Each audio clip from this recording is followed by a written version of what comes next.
Si vous avez vos Bibles, je vous invite à les ouvrir. Ce matin, on va faire la lecture dans 1 Samuel au chapitre 17, les versets 31 à 40. Et je vais lire dans la version français courant aujourd'hui. 1 Samuel, chapitre 17, les versets 31 à 40. Vous avez trouvé? Voilà. Tout le monde entendit parler de l'intérêt de David pour cette affaire. Saül lui-même en fut informé. Il fit aussitôt venir David qui lui dit, « Majesté, personne ne doit perdre courage à cause de ce Philistin. J'irai, moi, me battre contre lui. » « Non, répondit Saül. Si tu ne peux pas aller le combattre, tu n'es qu'un enfant, alors qu'il est un soldat depuis sa jeunesse. » « Majesté, reprit David, quand je garde les moutons de mon père, si un lion ou un ours vient et emporte un mouton du troupeau, je le poursuis, je le frappe et j'arrache la victime de sa gueule.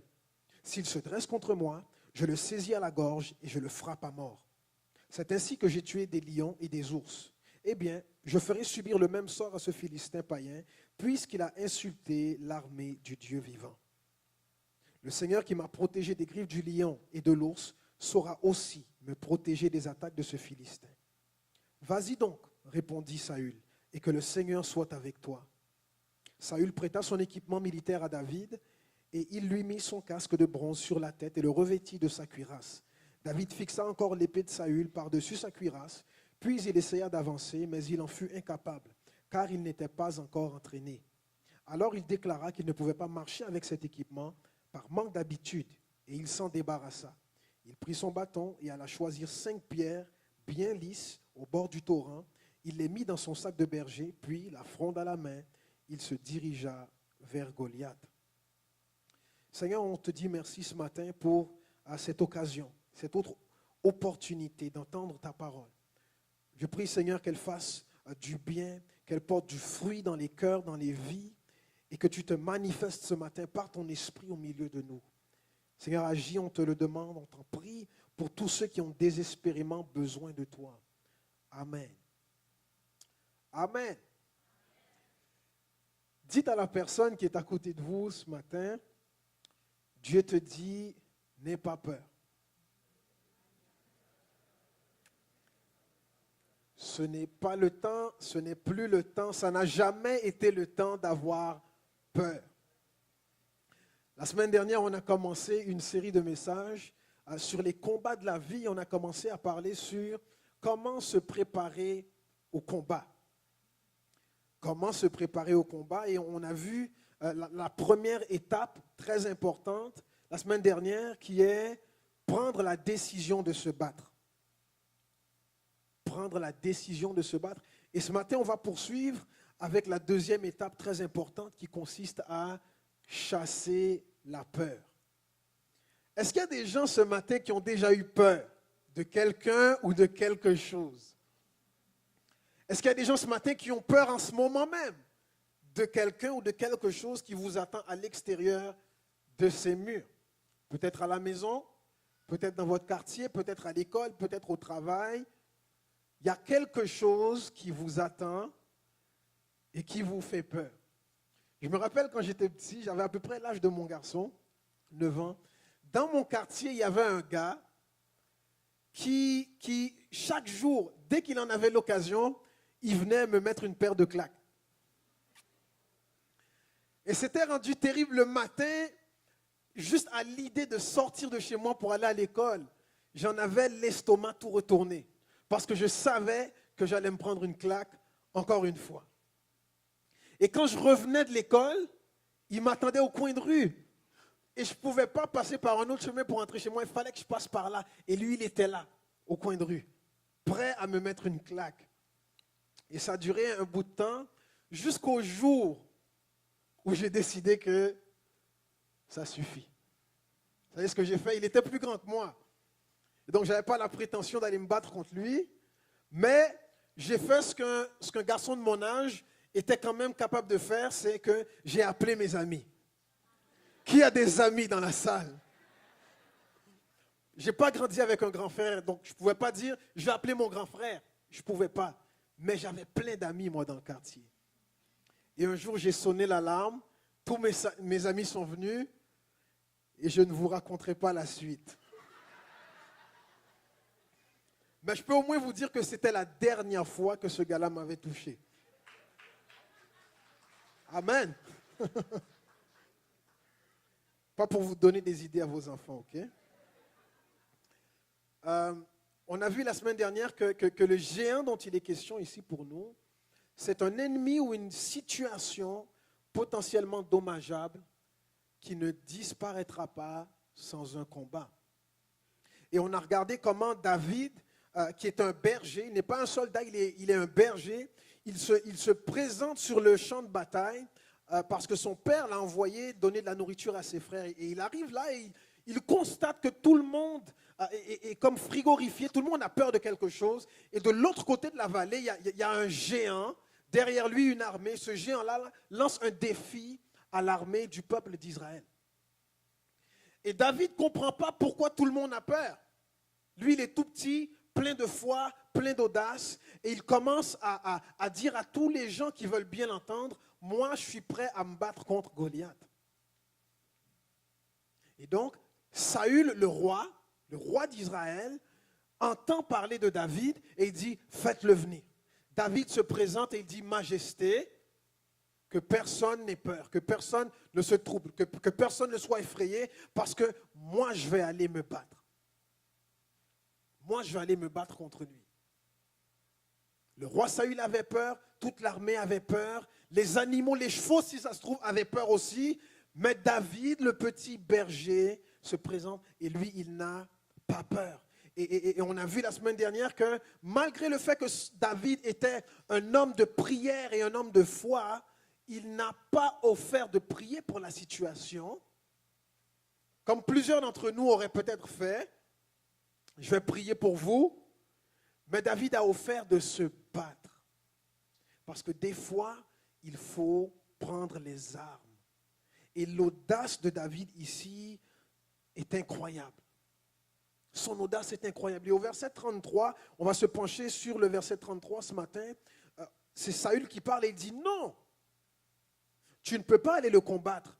Tu n'es qu'un enfant. Alors que lui, Goliath, est soldat depuis sa jeunesse. David se présente et il offre d'aller se battre. Et la première chose qui sort de la bouche du roi Saül, c'est non, tu ne peux pas aller le combattre. Tu n'es qu'un enfant et lui, il est soldat depuis sa jeunesse. Levez la main si vous avez déjà partagé un projet ambitieux que vous aviez à quelqu'un et que la personne, aussitôt, s'est empressée de vous aider en vous rappelant que vous n'aviez pas ce qu'il fallait. Vous n'étiez pas assez ceci ou vous étiez trop cela. Peut-être qu'on vous a dit que vous étiez trop pauvre, pas assez belle, pas assez crédible, pas assez grand, tu n'as pas assez de contact, tu n'as pas assez d'éducation. On vous l'a dit celle-là? C'est encourageant, non?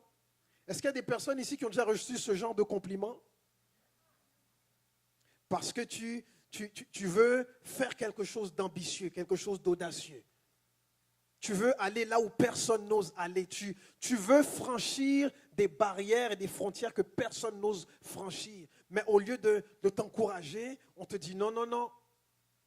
Toi, tu ne peux pas y aller. Tu n'as pas ce qu'il faut. Et vous savez, il y a des gens bien intentionnés ou mal intentionnés qui vont toujours, quand vous voulez faire quelque chose d'ambitieux, toujours il y a des gens qui vont vous rappeler ou qui vont essayer de vous convaincre que dans cette situation-là, il faudrait avoir peur. La bonne attitude à adopter dans cette situation, c'est la peur. Et ce n'est pas étonnant parce que ces personnes-là n'ont rien d'autre à vous donner. Jésus a dit un jour que la bouche parle de l'abondance du cœur. Et donc, quand quelqu'un vous donne un conseil, posez-vous la question suivante. Qu'est-ce qu'il y a dans ce cœur? Ça fait toute une différence. Qu'est-ce qu'il y a dans le cœur de la personne qui me parle maintenant, qui me conseille, qui m'exhorte, qui veut m'encourager? Vous savez ce qu'il y avait dans le cœur de Saül lorsqu'il a dit ça à David? Il y avait de la peur. Et donc Saül ne pouvait pas dire autre chose. Il ne pouvait pas exprimer autre chose que la peur qui était dans son cœur. Il était incapable de transmettre ou de communiquer de la foi à David ou à quiconque dans son armée. Parce que dans son cœur, tout ce qu'il y avait, c'était de la peur. Parce que la bouche parle de l'abondance du cœur. Je ne sais pas si ça vous est déjà arrivé, là, que vous partagez une situation, un problème à un ami et la personne répond quelque chose comme « Ouf, si j'étais toi, là ». Vous savez, quand on vous dit des choses comme ça, changez de sujet. OK? Ça, c'est un bon conseil que je vous donne. Quand ça ressemble à ça, ce que la personne vous dit, alors que vous venez de partager votre situation, votre problème, votre besoin, dites merci beaucoup. On va parler d'autre chose maintenant. Parce que si tu restes là dans cette conversation, la peur de cette personne risque de t'influencer et de remplir ton propre cœur. Parce que tout ce qu'elle a à vous transmettre, ce n'est pas de la foi, ce n'est pas du courage, ce n'est pas de l'audace, c'est de la peur. Et pour accomplir de grandes choses avec Dieu, ça prend de la foi. Et qu'est-ce qui paralyse la foi? La peur. La peur paralyse la foi. Vous savez, en face d'un géant comme Goliath, en face d'une situation qui nous dépasse, la plupart des gens ont peur. Donc lorsqu'on voit David, ou lorsqu'on voit plutôt Saül avec son armée trembler devant Goliath, ce n'est pas vraiment étonnant parce que si j'étais en face de Goliath, peut-être que je dirais, waouh, ok, il n'est pas petit. Ce n'est pas anormal d'être un peu effrayé en face d'une situation qui nous dépasse. Mais si vous vous entourez de personnes qui ont peur pour vous et que vous pensez obtenir d'eux un conseil, oui, c'est ça. Le géant du peuple des Philistins, c'est Goliath. Mais le géant d'Israël, c'était Saül. Et il se trouve que le géant d'Israël, Saül, avait peur. Il était roi, mais il avait peur. Il avait reçu l'onction de Dieu. Ça veut dire que Dieu l'avait choisi pour mener le peuple à la victoire. Dieu qui l'avait choisi, mais il a peur. Il a des armes, mais il a peur.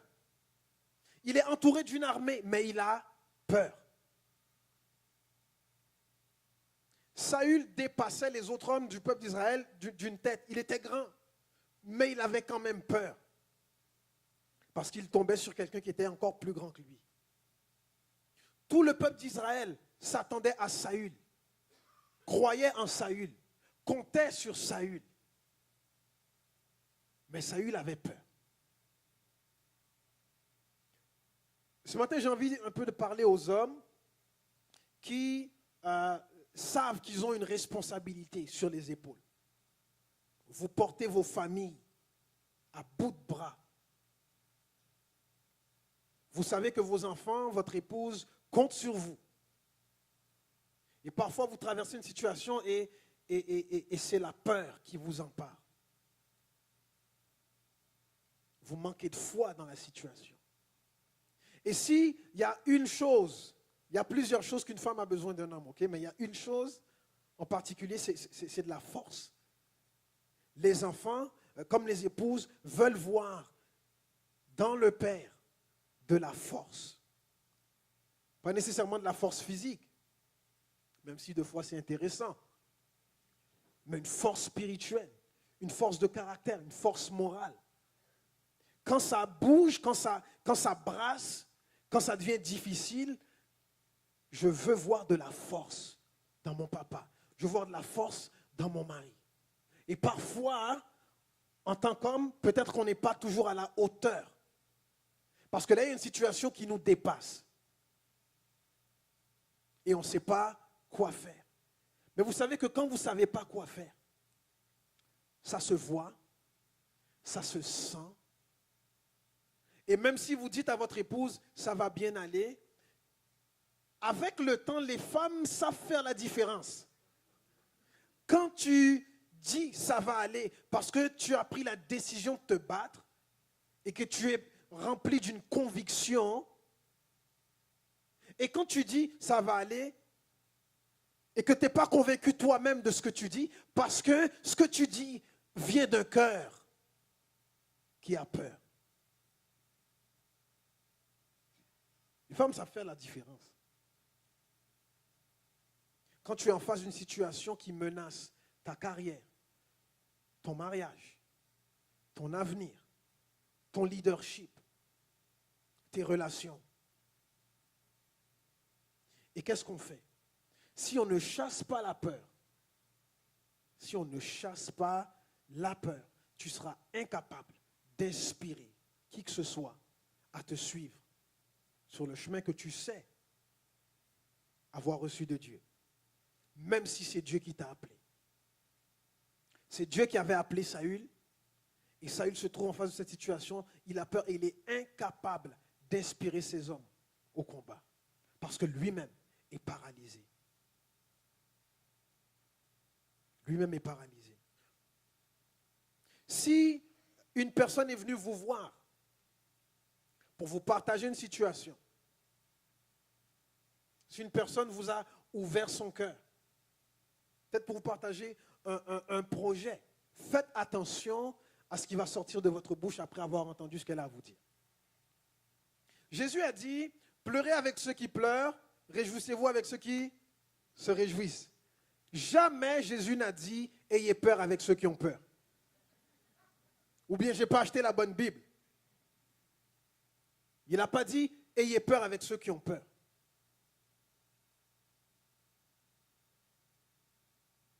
Il a dit, tu te réjouis ou tu pleures. Pourquoi? Dans le but d'accompagner la personne. Et donc, ça veut dire, si la personne vient, elle ne vient pas avec des pleurs ou avec de la réjouissance, mais elle vient avec de la foi pour quelque chose que Dieu a mis devant elle, devine ce que tu dois faire. Tu dois croire avec ceux qui croient. C'est comme ça qu'on s'accompagne spirituellement. Le but, ce n'est pas de détruire la foi de l'autre. Le but, ce n'est pas de convaincre l'autre qu'il ou elle n'a pas ce qu'il faut pour. Le but, c'est d'avancer ensemble, de croire ensemble, afin de voir la gloire de Dieu. Souvent, les gens qui veulent nous décourager, c'est parce qu'ils disent, mais ça, c'est trop gros ça pour toi.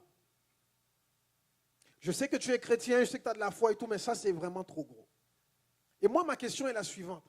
À quoi ça sert de dire qu'on croit en Dieu et qu'à Dieu rien n'est impossible si en bout de ligne, tu nous invites à seulement croire aux choses qui sont déjà possibles sans Dieu? À quoi ça sert? Justement, c'est impossible. C'est pour ça qu'on a besoin de croire. Si tu m'encourages à faire des choses qui sont possibles déjà sans Dieu, qu'est-ce qu'il y a d'extraordinaire là-dedans? On a compté que dans la Bible, il y a pas moins de 365 versets qui disent « n'aie pas peur ». 365 versets dans la Bible qui disent « n'aie pas peur ». Soit un verset pour chaque jour de l'année. Du 1er janvier de cette année, 1er janvier 2017, à aujourd'hui, 1er octobre, okay, il y a 272 jours. Ça veut dire que ça fait déjà 272 jours consécutifs que Dieu te dit, n'aie pas peur. Est-ce que tu vas cesser d'avoir peur maintenant ou est-ce qu'il faut absolument qu'on se rende jusqu'au 31 décembre pour comprendre que tu ne dois pas avoir peur?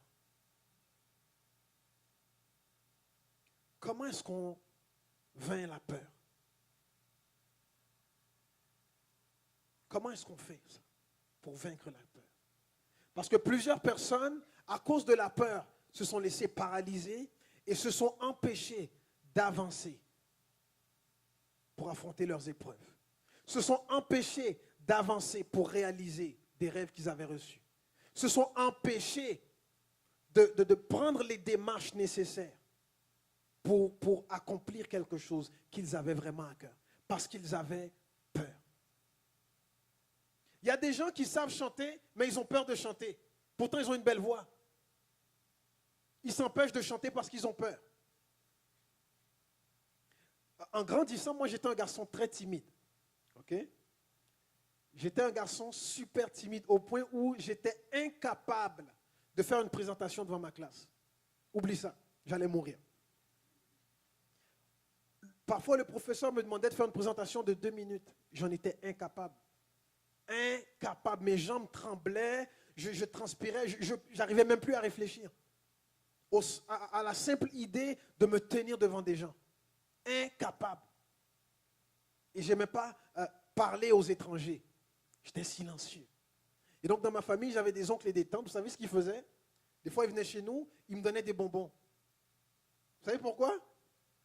Juste pour pouvoir m'entendre dire merci. Juste parce qu'ils savaient que j'étais poli, ils savaient que j'allais dire merci. Donc, pour me forcer à parler des fois, ils me donnaient des bonbons, puis ils attendaient. Ah, il a parlé. Pas tout le temps, mais des fois, j'étais tellement timide et j'avais tellement peur que j'étais incapable. J'étais incapable. Et un jour, des années plus tard, je me retrouve à une église. Et puis là, on me demande de diriger le service. Je pensais que j'allais mourir. Je pensais que j'allais mourir.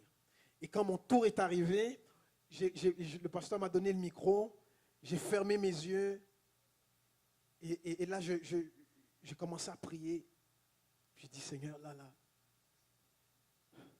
je ne sais pas qu'est-ce que je vais faire, qu'est-ce que je dois dire. Je ne devrais même pas être ici. Comment est-ce que j'ai pu accepter d'être là? Je vais mourir là devant tout le monde, ça va être laid.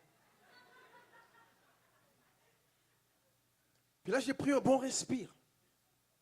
J'ai fermé mes yeux et j'ai commencé à prier. Et au moment où j'ai commencé à prier, j'ai senti quelque chose de chaud descendre sur ma tête et ça coulait comme sur tout mon corps. Et puis j'ai prié, j'ai prié. Quand j'ai eu terminé ma prière, j'ai ouvert mes yeux. Tout le monde était par terre couché en train de pleurer. Je ne comprenais même pas ce qui se passait. Mais j'ai compris une chose. C'est que Dieu, par sa présence, avait arraché la peur qui était en moi. Je ne vous dis pas que je suis devenu un prédicateur le lendemain matin, mais quelque chose venait de débloquer. Il y a quelque chose qui avait débloqué. Tu veux vaincre la peur? Déjà, une chose qui est utile, c'est de t'entourer des gens de foi. Entoure-toi des personnes de foi qui vont pouvoir nourrir ta foi et qui vont t'aider à vaincre ta peur. Si tu t'entoures de gens qui ont aussi peur que toi, ça ne va pas aller loin ton affaire. Ça ne va pas aller loin ton affaire. Savez-vous pourquoi tous les soldats de l'armée avaient peur? C'est parce que le roi avait peur. J'imagine les soldats qui observent Saül et qui disent, ça c'est notre roi, il va nous mener à la victoire. On a eu plusieurs victoires avant ça parce que Dieu l'a choisi, Dieu est avec lui, Dieu l'a oint, on est dans la bonne armée. Et puis là, ils voient le roi Saül comme ça, en regardant Goliath. Puis là, les soldats voient les jambes de Saül, ils disent, oh boy, on est fait. Appelez nos femmes, dites-leur qu'on les aime, c'est fini. Parce que le roi Saül a fait pipi dans ses culottes. Quand la personne qui est censée t'inspirer tremble dans la situation, comment tu veux inspirer les autres? Quand papa qui est censé pourvoir, nous protéger, nous couvrir, nous garder, nous mener, tremble dans la situation, Qu'est-ce que nous, les enfants, on est censés faire? Qu'est-ce que l'épouse est censée faire? Quand le leader tremble, quel espoir y a-t-il? C'est lui qui devait nous remonter, c'est lui qui devait nous relever, c'est lui qui devait nous donner des paroles de victoire, de vie, d'espoir. Et lui, il se cache dans sa tente. Et il se cache parce qu'il a peur. Et vous savez pourquoi Saül avait peur? Parce que Saül n'était pas du tout convaincu que dans cette situation-là, qu'en face de ce géant-là, Dieu était avec lui. Saül n'était pas du tout convaincu que Dieu était avec lui. Saül avait fait plusieurs gaffes. Plusieurs fois, il avait désobéi à Dieu. Et là, il y a une relation, sa relation avec Dieu était cassée, était brisée. Il y a quelque chose qui n'était plus à sa place. Et donc, Saül était conscient que ce n'est pas certain que Dieu m'accompagne ici. Ce n'est pas certain que je vais gagner. Alors que David, lui, l'homme selon le cœur de Dieu, l'adorateur, l'homme de prière, sa relation avec Dieu était A1. Il était en communion avec Dieu. Dans le psaume 27, David dit, je demande à l'Éternel une chose que je désire ardemment. Je voudrais habiter toute ma vie dans la maison pour contempler. David était toujours dans la présence de Dieu, toujours en train de parler à Dieu, converser à Dieu, et Dieu se déversait en lui. Quand tu prends du temps dans la présence de Dieu, Dieu déverse sa paix, sa présence. Il met de la foi, il met de la sagesse, il met une assurance, il met une force, il met une joie. Et quand tu sors de cet entretien-là avec ton Dieu, il n'y a plus rien qui te fait peur. Est-ce que ça vous est déjà arrivé de prendre un temps de prière tellement chargé de la présence de Dieu que lorsque vous sortez de là, tu as le sentiment que tu peux traverser la rue sur une lumière rouge puis il n'y a personne qui va te toucher. Parce que tu portes la présence de Dieu. Et donc David marche et il porte la présence de Dieu et puis il voit Goliath. Ce qui est lui. Ok, j'y vais. Parce qu'il sortait de son temps avec le Seigneur. Et pour une énième fois ce matin-là, alors qu'il se réveille, le Seigneur lui dit, n'aie pas peur. Le matin, quand tu te lèves et tu entends dans ton cœur, n'aie pas peur. N'aie pas peur. Tu sais que le Seigneur est avec toi. David entendait la voix de Dieu. Saül n'entendait plus la voix de Dieu. D'ailleurs, vers la fin de sa vie, Saül dit, l'Éternel ne me parle plus. Ni par les prophètes, ni par les songes, ni par les Urim, Dieu ne me dit plus rien. Je ne sais pas ce que Dieu pense dans cette situation-là. Je ne sais pas ce que Dieu veut faire dans cette situation-là. Je ne sais pas si Dieu va me livrer ou pas dans cette situation-là. Tout ce que je sais, c'est que Goliath est grand comme ça.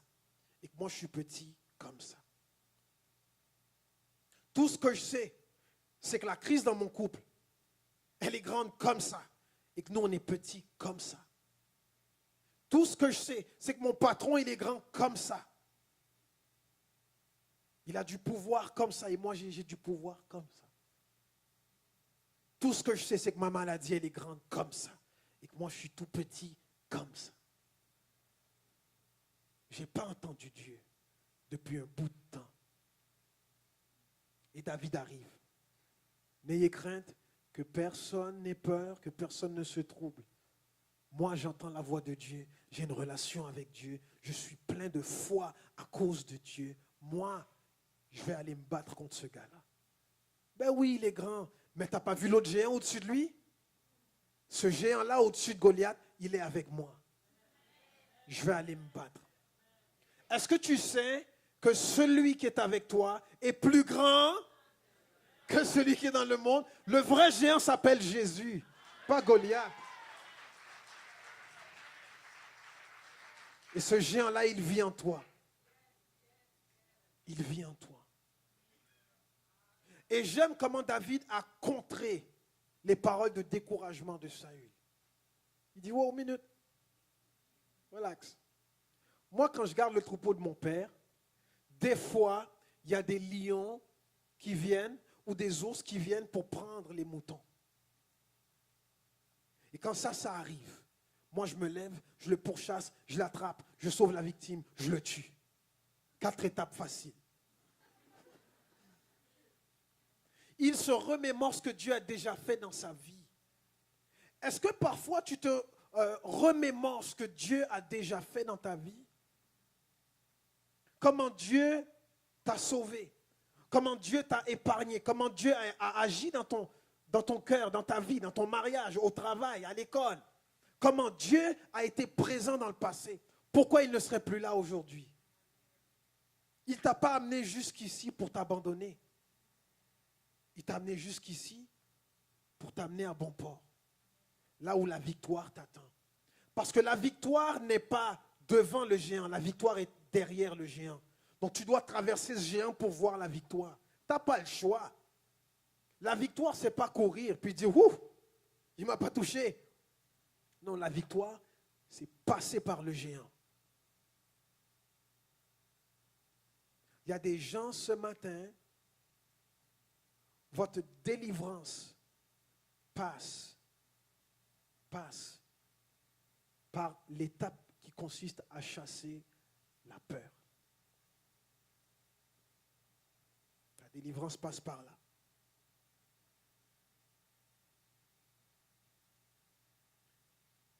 Tu as un projet d'entreprise, ça fait un bout de temps que ça trotte dans ton cœur. Tu as l'idée, tu sais à peu près ce que tu veux faire, tu as même des étapes, tu as même écrit certaines choses, mais tu as peur de l'échec. Alors tu ne bouges pas. Des fois, tu parles de ton projet à des amis, des proches. Ça fait un bout de temps qu'on en entend parler, on n'a rien vu encore. Parce que tu as peur. Tu es paralysé par ta peur. Et ce projet d'entreprise, tu le vois quand tu fermes les yeux, tu le vois dans ton esprit. Mais tu ne le verras jamais avec tes yeux. Tant que tu vas laisser la peur te paralyser. Peur de l'échec, peur de la honte, peur du ridicule, peur de ne pas être à la hauteur. Ça fait 272 jours là, que l'année est commencée. Et demain matin encore, le Seigneur va te dire, n'aie pas peur. Est-ce qu'on peut le voir, ce projet?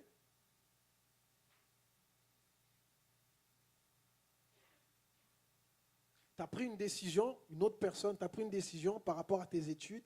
Tu as peur de dire à tes parents la décision que tu as prise. Parce que ça ne correspond pas tout à fait à ce que tes parents veulent pour toi. Et donc, tu es paralysé. Et la peur t'empêche de rentrer dans ce projet. C'est de ton avenir dont il est question. Hein? C'est le temps de passer à autre chose. Et si tu laisses la peur te paralyser, tu ne pourras rien faire pour toi. Tu dois prendre la décision de te battre, chasser la peur pour rentrer dans ta destinée. Maintenant, je parle à un homme. Tu as fait quelque chose qui risque de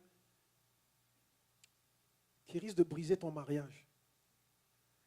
Tu veux réparer, tu veux bien faire, tu veux rétablir les choses, mais tu as peur de dire à ton épouse qu'est-ce que tu as fait parce que tu penses que ça va empirer les choses. Alors tu gardes le silence. Écoute bien ce que je vais te dire, qui que tu sois. Si le silence pouvait résoudre ton problème, il y a longtemps que le problème serait résolu, depuis le temps que tu gardes le silence.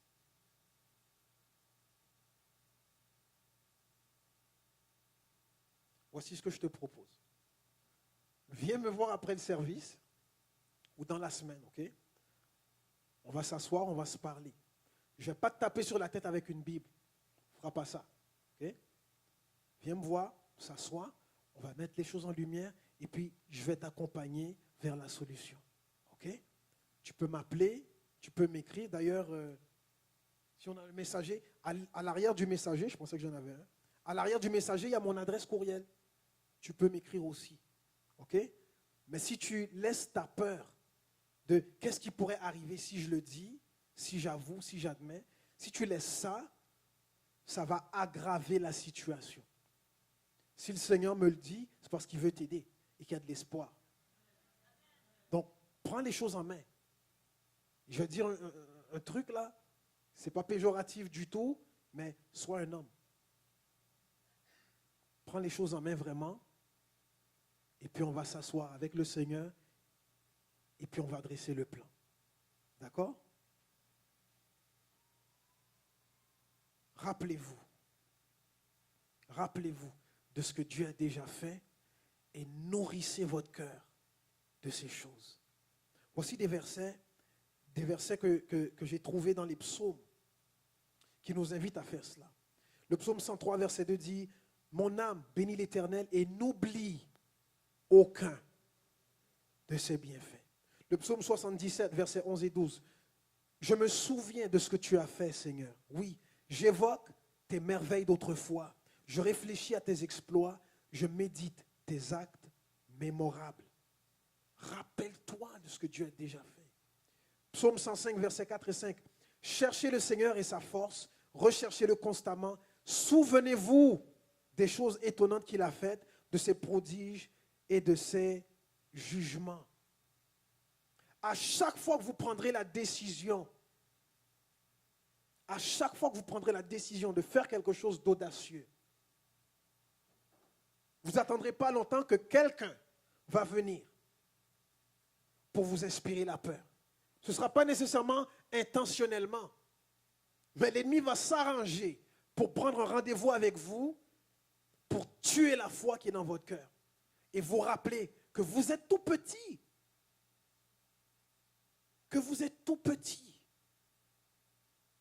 Et donc tu dois te préparer à cela.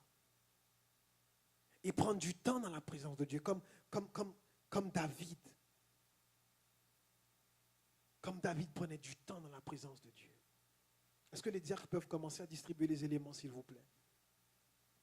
David tirait sa force, sa foi, son audace de la présence de Dieu.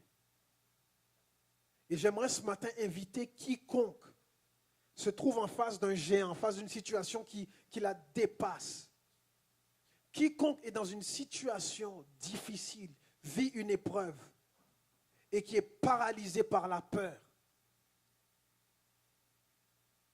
Quiconque de s'arrêter maintenant et d'aller puiser auprès de Dieu. Puiser dans sa présence. La foi, la paix, la force dont il ou elle a besoin. Je vous ai dit que Saül avait peur parce qu'il n'était pas convaincu que Dieu était avec lui dans cette affaire. Et vous savez de quoi tirait la force de la peur? La peur tirait sa force du péché. Saül avait brisé sa relation avec Dieu et il avait péché à multiples reprises. Et parce que le péché agissait dans la conscience et dans le cœur de Saül, la peur avait le champ libre pour entrer, agir et le paralyser.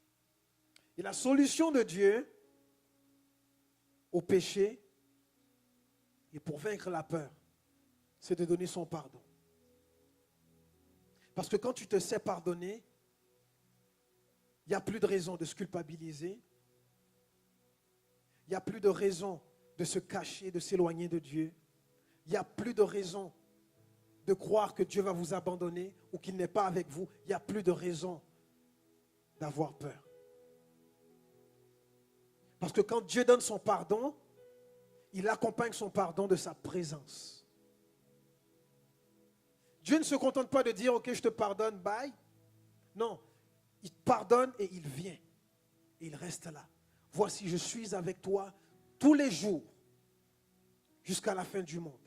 Ça veut dire que tout ce que tu vas affronter jusqu'à la fin du monde, tout ce que tu vas voir jusqu'à la fin du monde comme épreuve, comme défi, comme Goliath, je serai avec toi à travers tout ça. N'aie pas peur. Et aujourd'hui, pour une 272e fois, ce matin, entendez ces paroles. N'aie pas peur. Je suis avec toi. Je suis avec toi. Je suis avec toi. Je suis avec toi. Si je te pardonne, c'est que ma présence aussi t'est accordée. Pour te maintenir, te garder dans la victoire. Parce que je connais les projets que j'ai formés pour toi. Des projets de paix et non de malheur. Pour te donner un avenir. Fait d'espérance.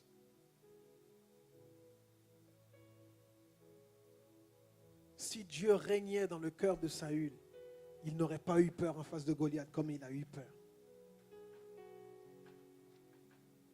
Dieu a été obligé d'aller chercher un jeune homme au cœur selon Dieu. Un jeune homme dans le cœur duquel Dieu régnait. Pour nous montrer à quoi ça ressemble. À quoi ça ressemble. Quelqu'un qui fait tomber un Goliath. Parce que son cœur est uni avec Dieu. Dieu règne dans son cœur.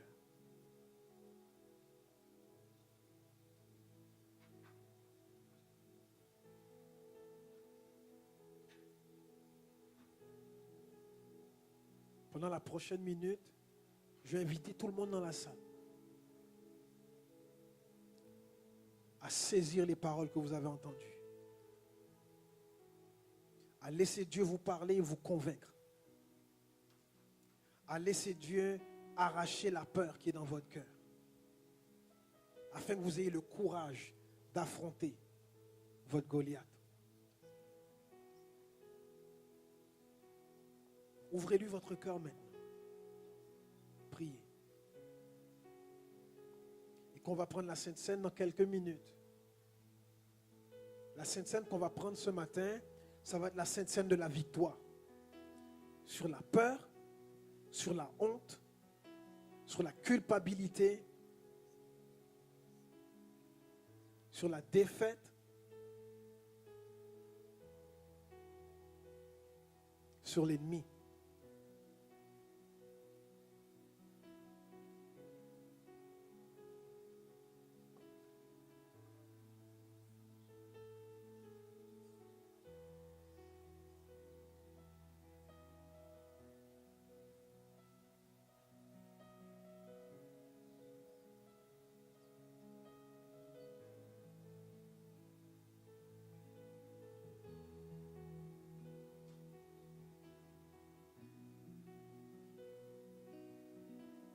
Est-ce que tout le monde a été servi?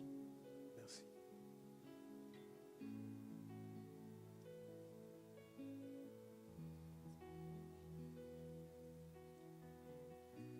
Dans Matthieu 26, on retrouve Jésus assis à table avec ses disciples, ses amis, ceux qui l'ont accompagné, ceux qui ont été avec lui dans toutes ses souffrances, dans toutes ses épreuves, ceux qui l'ont vu chaque jour, pendant 3 ans, qui ont appris de lui, qui l'ont observé, qui l'ont écouté, qui l'ont aidé. Et au verset 26, on nous dit que pendant le repas, Jésus prend du pain. Il dit la prière de bénédiction, il partage le pain et le donne à ses disciples en disant « Prenez et mangez, ceci est mon corps. » Alors qu'on va prendre le corps ensemble. Rappelez-vous de tout ce que Dieu a fait déjà. Les victoires qu'il vous a déjà données. Et en prenant ce pain-là, que votre foi s'active et chasse la peur qui est dans votre cœur. Mangez.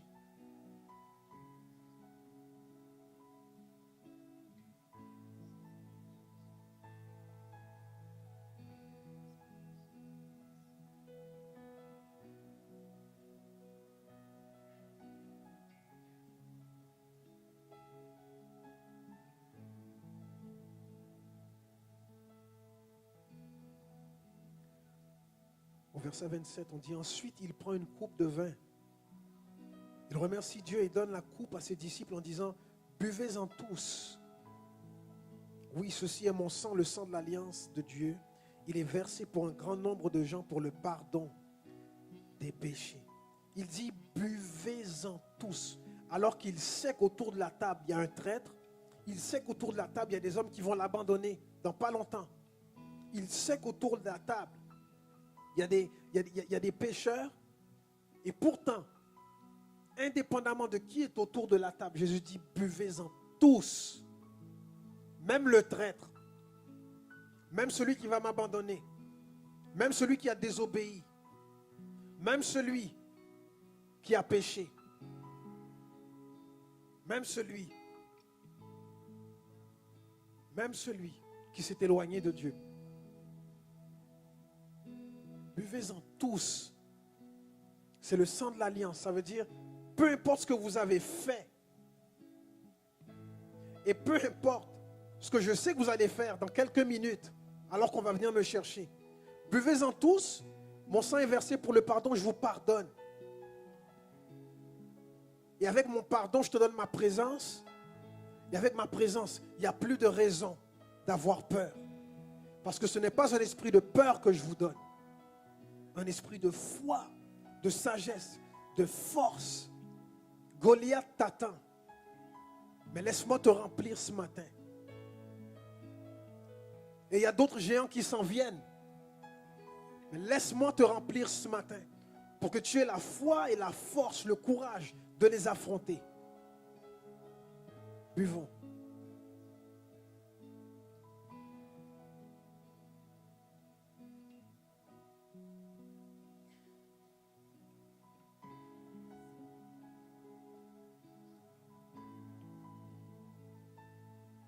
Et s'il y a quelque chose maintenant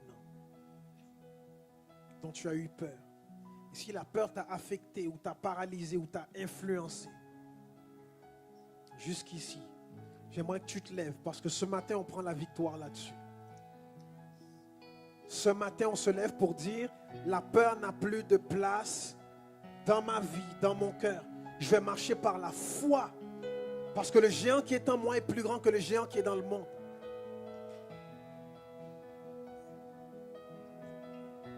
Si tu as dirigé ta famille par la peur, inspiré par la peur et inspirant la peur, ce matin, ça suffit. Ça suffit. Si jusqu'ici, tu as inspiré la peur aux autres, à tes enfants ou à tes amis, ton entourage, parce que toi, tu n'avais pas assez de foi pour croire qu'ils étaient capables de faire des exploits. Ou parce que tu n'avais pas assez de foi pour croire que Dieu était au contrôle de la situation. Ce matin, tu changes de mentalité. Ce n'est plus la peur qui te dirige, c'est la foi de Jésus-Christ. Est-ce que je peux entendre des gens qui ont saisi la victoire ce matin? Des gens qui entrent dans la victoire ce matin. Est-ce qu'on peut élever la voix maintenant?